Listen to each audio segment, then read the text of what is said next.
மக்களாகிய நீங்கள் சொல்லுங்கள், எஸ்ஐஆர் ஃபார்மால் நீங்கள் நிம்மதியாக இருக்கிறீங்க?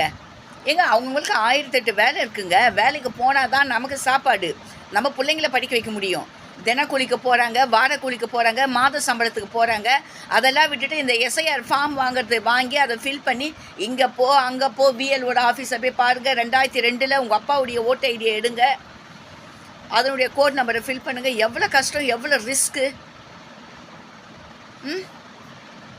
நமக்குலாம் வேலை வெட்டியே இல்லையா?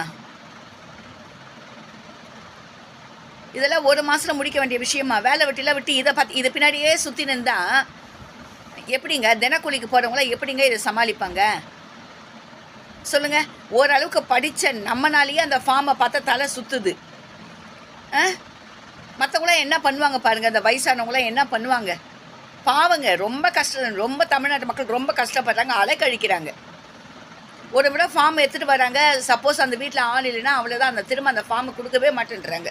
அதுக்கு 2 முறை 3 முறை 4 முறை 10 முறை அலைய வேண்டியதாக இருக்குது. அதை வாங்கி அதை ஃபில் பண்ணி, அப்புறம் நம்ம ஓட்டு போடலைன்னா அப்பா அம்மாவுடைய ஓட்டு ஐடி எடுத்து அதை ஃபில் பண்ணி, எவ்வளோ கஷ்டம்.